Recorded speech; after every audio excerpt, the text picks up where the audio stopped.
अगर आप भी चाहते हैं नए वीडियो एवं नए ऑडियो देखने एवं सुनने के लिए तो हमारे गोल्ड स्टूडियो चैनल को सब्सक्राइब जरूर करें एवं बेल आइकन दबाना ना भूलें। राजा जी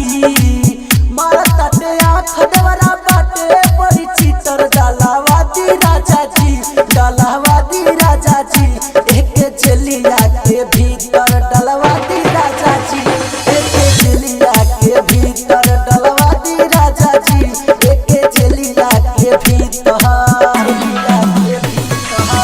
मरता ते आँख देवरा बाटे बड़ी चितर डलवादी राजा जी मरता ते आँख देवरा बाटे बड़ी चितर डलवादी राजा जी डलवादी राजा जी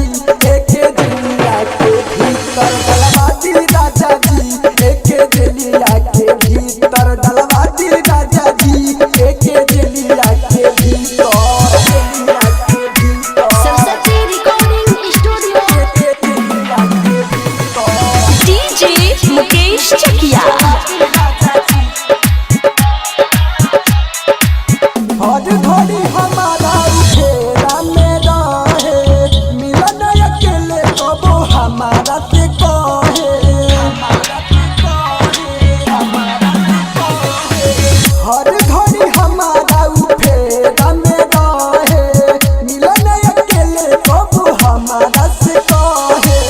छुएला जो बन कहे बाटे है बड़ी फिटर छुएला जो बन कहे बाटे बड़ी फिटर डलवादी राजा जी डलवादी राजा जी एक चलिया के भीतर डलवादी राजा जी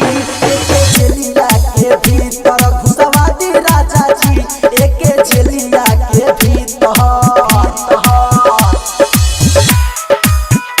डलवादी राजा जी